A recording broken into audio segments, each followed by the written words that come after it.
အားလုံးပဲမင်္ဂလာပါကျွန်တော် BC Computer Online Training ရမိကျေးဇူးပါတယ်ကျွန်တော်ဒီကမျှဝေပေးသွားမယ့်အကြောင်းအရာကြတော့ကျွန်တော်တို့ရဲ့ဒီကွန်ပျူတာတွေတဲကိုမြန်မာဖောင့်အလှထည့်သွင်းတဲ့နည်းကိုကျွန်တော်မျှဝေပေးမှာဖြစ်ပါတယ်ဒီရိုက်တော့ကျွန်တော်တို့ဒီဖောင့်လှထည့်သွင်းမယ်ဆိုလို့ချင်းအရင်ဆုံးကျွန်တော်တို့အခုလိုမျိုး file တစ်ခုရှိဖို့လိုတယ်ပေါ့ဗျာနော်ဒီကျွန်တော်တို့ဒီမှာ zip file ဟွာလေးနဲ့ကျွန်တော်တို့ WAV file လေးနဲ့ချုပ်ထားတဲ့ဟာပေါ့အဲ့ဒါကိုကြတော့ကျွန်တော်တို့ဒီ download ဆွဲဖို့လိုတယ်သူ့ကိုကြတော့တကယ်လို့ဒီ software download လိုတယ်ဆိုလို့ရှိရင်ကျွန်တော်download link ချပေးထားမယ်download link ကကြတော့ကျွန်တော် Telegram မှာထားပေးမယ်ပြီးရင်ကျွန်တော်တို့ဒီ Facebook page မှာထားပေးမယ်ပေါ့နော်YouTube မှာတော့ကျွန်တော်ထည့်ပေးမှာမဟုတ်ပါဘူး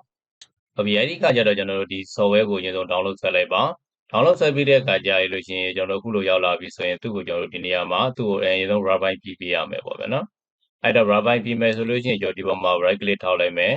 right click ထောက်လိုက်ပြီးတဲ့အခါကျရင် Windows 10သုံးတဲ့သူတွေဆိုရင်တော့သိတတ်မလို့ဒီမှာတော့ကျွန်တော်က Windows 11ကိုသုံးထားတာဖြစ်တဲ့အတွက်ကြောင့်မလို့ဒီအောက်ဆုံးနားမှာရှိတဲ့ကျွန်တော်တို့ဒီ show more option ဆိုတဲ့နေရာကိုတစ်ချက်သွားပေးပါအဲ့ကိုသွားလိုက်တဲ့အခါကျရင်ကျွန်တော်ဒီနေရာမှာတွေ့ရလိမ့်မယ် extra here ဆိုတာပေါ့နော်အဲ့ဒီကမျိုးတစ်စင်ဖြည့်ပေးပါဒီနေရာမှာတော့ကျွန်တော်တို့အချိန်ခဏလေးပေးပြီးစောင့်ပေးပေါ့နော်သူကကျွန်တော်တို့ MB 100ကျော်လောက်ထိရှိတယ်သူရဲ့ဒီ file မှာပေါ့နော်အဲ့တော့ဒီမှာတော့ကျွန်တော်တို့ဘယ်လောက်ထိထွက်သွားလဲဆိုတော့တစ်ချက်လောက်ကြည့်ကြည့်အောင်သူရဲ့ file size ကကျတော့ကျွန်တော်တို့ဒီမှာ194ထိအောင်ဖြစ်သွားတယ်ပေါ့နော်ဖြီးချလိုက်တဲ့အခါမှာပထမလူငွေရင်းရှိနေတာကျတော့ကျွန်တော်တို့ကဒီနေရာမှာ121ထိရှိတယ်ဖြီးလိုက်တဲ့အခါမှာ190ကျော်ဖြစ်သွားတယ်နော်အဲဒီကကျတော့သူ့ကိုကျွန်တော်တို့ကဒီနေရာမှာ font ကိုဒီဘာသာ font ပိုတာတွေပေါ့နော်ဒီထက်မှာကျွန်တော်တို့ font တွေအမျိုးမျိုးရှိလိုက်မယ်အဲ့ဒါကိုကြိုက်တဲ့ font တွေကိုကျွန်တော်တို့ထည့်လို့ရတယ်ဒီနေရာမှာကျွန်တော်တို့ဒီမှာဆိုမြန်မာပေါ့နော်ဒါဆိုသူကတော့နည်းနည်းပဲပါပါတယ်တချို့ဟာတွေကြာရင်ကျွန်တော်တို့အများကြီးပါတာတွေရှိတယ်ဗျာနော်ဥပမာကျွန်တော်တို့ဒီပေါ်မှာနေလိုက်မယ်ဆိုဒီမှာဆိုကျွန်တော်တို့က font တွေကိုအများကြီးရှိတယ်သူကလည်းသူတော့မတူဘူးပေါ့တချို့ font တွေကကျတော့ကျွန်တော်တို့ကဒီမှာ font size တွေနည်းနည်း file size တွေနည်းနည်းကြီးတယ်တချို့ font လေးတွေကလည်းကြာတော့နော်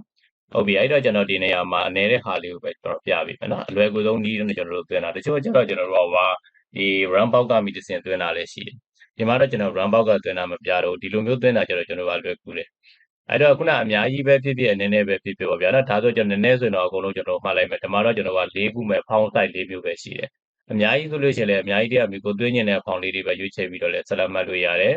အခုလိုကျွန်တော်တို့ folder ကိုပြီးသွားတဲ့အခါကျရင်အဲ့ဒီ folder ပေါ်မှာကျွန်တော်တို့ right click ထောက်လိုက်ပါဆက်လက်မှတ်လိုက်ပေါ့ဗျာနော် control နဲ့မှတ်လိုက်အရင်ဆုံး control နဲ့ဆက်လက်မှတ်မယ်ပြီးတော့မှအဲ့ပေါ်မှာ right click ထောက်ပြီးတဲ့အခါကျရင်ကျွန်တော်ဒီနေရာမှာ show more option ကိုပြန်သွားလိုက်နော် show more option ကိုသွားပြီးတဲ့အခါကျရင် install ဆိုတဲ့နေရာမှာကျွန်တော်အပေါ်ဆုံးမှာရှိတဲ့ install for all user ဆိုတဲ့နေရာမှာအဲ့ဒီမှာတစ်ချက်နေလိုက်ပါအမှတ်နေလိုက်တဲ့အခါကျကျွန်တော်တို့အခုလိုမျိုးပေါ်လာလိုက်မယ်ဒါကိုကြတော့ကျွန်တော်တို့ကမပေါ်စေချင်ဘူးဆိုတော့ဒီနေရာမှာ don't show remain item ဆိုတဲ့ဟာလေးဒါလေးကျွန်တော်တို့အမှတ်ချက်ပေးလို့ရတယ်နော်ဒီမှာအမှတ်ချက်ပေးလိုက်မယ်ဆိုနောက်ထပ်ဒီ font ဒါမျိုးကျွန်တော်တို့မပေါ်လာတော့တကယ်လို့ဒီမှာမပေးထားဘဲနဲ့ကျွန်တော်တို့ကဟလာ close ဆို like page နဲ့ဆိုတာတစ်ခုလို့လာပြီးတော့အခုလိုမျိုးကျွန်တော်တို့ပေါ်နေလိုက်မယ်နော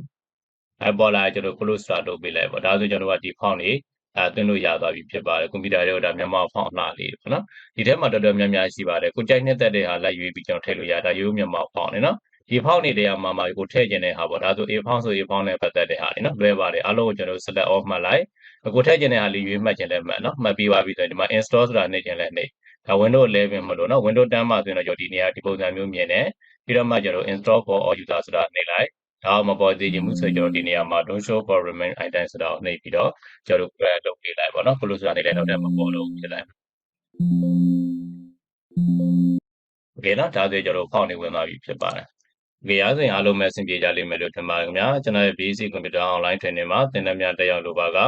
ဖုန်းနံပါတ်3998821129ကိုဆက်သွယ်စုံစမ်းမေးမြန်းနိုင်သလို Viber မီဒီဆင်နဲ့ဆက်သွယ်စုံစမ်းမေးမြန်းနိုင်ပါတယ် Facebook page Messenger ဆက်သွယ်လို့လည်းဆိုရင်တော့ PC Computer Online Training ဆိုတဲ့ page မှာစဉ်ဆက်သွယ်စုံစမ်းမေးမြန်းနိုင်ပါတယ်အားလုံးပဲကိုယ်စိတ်နှပြရှင်လန်းချမ်းမြေ့ကြပါသည်ခင်ဗျာ